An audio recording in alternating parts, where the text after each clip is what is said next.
Hello and welcome to the December update from Cisco Talos. I'm Hazel Burton. Later on in the show, I will be welcoming my colleague Joe Marshall to talk about the Talos Year in Review and also Project PowerUp, which is all about keeping the lights on in Ukraine. Before that, let's get the latest security headlines from our Decipher colleagues, Dennis and Lindsay. All right, thanks, Hazel. It's great to be back. Lindsay, we have a few stories to talk about this month. I think the biggest one probably is the sanctions that the US government handed down against some actors from the North Korean threat group that is variously known as Kim Suki and a few other names. That's probably the most common name. One of the more active attack groups over the last few years. And so the Department of Treasury last week handed down some sanctions from its Office of Foreign Asset Control, essentially saying you're a persona non grata, these 8 people, nobody in the US can do business with you. And this is a result of years and years and years of operations by this group, but it was a direct result of a satellite launch that the North Korean government did last, I guess, a week ago. I feel like these sanctions don't have a huge impact on kind of the companies and Yeah. individuals that they're associated with, but it is a lot about making a statement, and I think it's good to have out there. But um, something that's kind of related to that is that law enforcement agencies last week announced that they had arrested and detained several high-ranking members of a ransomware group in a series of raids across Ukraine. Basically, what happened was that Europol announced that they had arrested the ringleader of someone who was associated with ransomware attacks, who was 32 years old, and also detained 4 of the ringleader's most active accomplices. So Europol had alleged that these individuals were responsible for attacks and organizations across 71 countries, and that they encrypted over 250 servers and cost corporations several hundreds of millions of euros. So obviously, a big hit there. Based Yeah. on the language of the press release, my guess is that they're probably part of an affiliate group using various ransomware variants. But the arrests are also significant because they do include operators that have been involved with a lot of high profile ransomware operations like Hive and Dharma. So Yeah. All right. Great. Thanks, Lindsay. Talk to you soon. Okay, thank you, Dennis and Lindsay. Now let's talk about the Talos Year in Review as well as Project PowerUp. And I can think of nobody better than my colleague Joe Marshall to help me do just that. The Year in Review is available to download now from the Talos blog. And once again, the team has analyzed a huge amount of threat data to be able to talk about the major trends from the threat landscape in 2023. So, Joe, welcome to the show. Thank you for joining me. Firstly, I'd like to ask you about the Year in Review report and what stood out to you in terms of major trends and themes for you. That's a great question. I think that uh, I don't know if I'm surprised by anything, but it's always nice to see where the trends are shifting into. One of the things that a sort of a theme that I caught was kind of what's old is new again. For example, think like 2015, 2016, before ransomware really hit its full steam when, I was working with others in incident response. A lot of the things that we would see was exfiltration of data and then extortion of the victim to, hey, pay me money or I'm going to release all your data. I remember the first one I ever saw was a law firm in the United Kingdom. And I was like, wow, this would be really bad if all their private, confidential legal data was leaked. And where we're at, sort of like in 2022, is ransomware is still very much a thing, but we see some of these prominent actors just not even bothering with ransomware attacks and just extorting the data and then demanding payouts back. And that's not to say they have abandoned ransomware per se. I think it's they're human like us, and if minimal effort to get maximum payment, and and if it works, it works. Yeah, absolutely. So, from the report, if you could name one particular threat that is concerning you the most at the moment, what would it be? I think the far perimeter devices, so routers, firewalls, compromises were up this year. And the reason I think that worries me the most is a lot of unpatched devices out there. They're built for reliability. They're built to run for forever, but sometimes they drift in the security threat addressing area of some enterprises. And there's typically not a tremendous amount of security enveloping those devices because they sit, pre-perimeter, and monitoring those devices and making sure those devices are safe is a challenge. So it's incumbent and critical that those devices remain patched and have, strong security postures. And unfortunately, it's just another exploitive mechanism that we see adversaries using right now. Yeah, a very highly attractive one for them as well. With they can get into the network, and we're seeing them do post compromise activities, Mhm. deploying more malware, reintroducing vulnerabilities that had already been patched. Yep, it's just very difficult to detect, Mm. and unfortunately, it's sort of if it's out of sight, out of mind for folks. And I think if anything, that means your security risk should be holistic and address things all the way out there that you just might not think about. We tend to be myopic as humans and focus on the internals of our networks and our DMZs, but there's things way past that you also have to think about. Yeah, absolutely.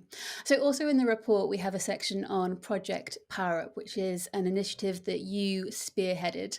I wondered if you could talk to me about the background behind this project and why you led the project in the first place. Why was it needed? I was very fortunate to have a meeting in 2023, this February, with some Ukrainians that we have been assisting with cybersecurity for a very long time. And so I was there for a pure cybersecurity brief, but I got the opportunity to spend personal time with them outside of a meeting. And we had dinner, a really nice dinner one night. And they were just giving me the raw, unfiltered truth as to what life was like in Ukraine. And of course, this organization managed the entire high voltage power grid for Ukraine. So a bit about my background. That's what I focus in. I come from an electric utility. I focus a lot on industrial control systems. One of the things they told me was, "Hey, we're getting bombed. It's dangerous, and we don't even have access to GPS," which seemed like a minor thing, but with my background, I knew that GPS is important. Timing is important. GPS timing, I should say. So I'm going to try to up level what is a very grid technical thing. Um, we use GPS for navigation, right? So where am I going and when am I going to get there? Well, GPS also uses clocks. They're discipline clocks. And these clocks are a steady drumbeat. And when you're talking about a massive electric grid, being on the same clock is important because power is different in one side of your country to the other. Supply and demand is always changing. And I was like, why don't you guys just go buy atomic clocks or something and put them in your substations? Now, I want to clarify this was not a great suggestion on my part because I had no idea how you would even do that, even if you did buy them. But I just kind of did the hand wave, right? And they kind of darkly chuckled at me and they went, "Yeah, sure. Those are $30,000 to $40,000 a piece. You gonna cut me a check?" And I was like, "Wow, that's yeah, good point." So, um, but there was two things that I knew when I walked out of that dinner, or three things. One, my brain was not going to let go of this. This was such a fascinating, unique problem. Two, I work for the largest hardware manufacturer in the world, filled with some of the smartest people I've ever met in my life. And three, that at Cisco Talos, I think one of our underlying themes is we just let smart people do smart stuff.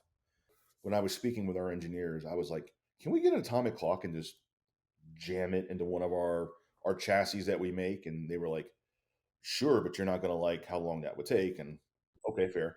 Um, but the second thing that they kind of came at me with a little bit of thought on their part was, you don't need to do that, right? We have industrial Ethernet switches that have amazing capabilities for resilience to solve GPS timing issues, which electric substations very much need to keep the lights on.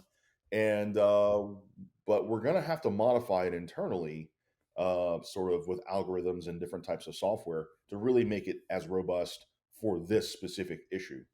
And to their credit, they were supremely confident that they could make it work. But of course, we needed to get it to Ukraine. We needed to test it. We needed to do all these things. But it started with this genesis of we can move fast, we can innovate quick, we can hack job these switches to really do some amazing stuff, with no idea knowing if any of this would really work. We just started, and serendipity followed, and we got this industrial Ethernet switch modified to help the Ukrainians fight off this GPS jamming issue they're having because of the war. Can you talk about like what impact are these devices now having in Ukraine? What are they able to do? What is the main impact of them? What our switches are doing now that they're deployed in Ukraine, really is handing a flashlight to a surgeon and saying, not only can we have better visibility into what's going on, in aggregate, we can help keep the lights on. And that's what we did. Yeah. It's an incredible story, and so kind of proud to be part of a team who's able to do something like this. And our audience can read the full details on the Talos blog. We'll link to that. And finally, Joe, just to maybe bring this back to the year in review. What are your recommendations now that people have kind of read the report and are heading into 2024? Any recommendations, any advice that you would give to our defenders who are watching? Sure. No matter where you sit in the strata of cybersecurity, whether you're a security operations center analyst or you're a director of risk and compliance, what I think this report and what I always encourage is be a student of the game, not just technically. So, with geopolitics, that can affect posturing and targeting from nation states versus commercial or government institutions. So think, Russia or China or nation states that have foreign policy interests they want to advance. Those can sort of turn into cyber attacks, or can turn into commodity malware based attacks that sort of have a attached to the hip perspective to nation state based attacks, because sometimes they're one and the same. So when global positions shift, like the Russian war in Ukraine, or say political tensions between the United States and China, or the Mideast conflict and hacktivism, these things change the posture. Being aware of those things, even though it may not directly correlate to increasing your risk and threat profile, is something that really you have to be aware of, because it's going to make you ask questions of, well, are we covered? And that sometimes means just not being as technical, but being smarter about what's going on around you.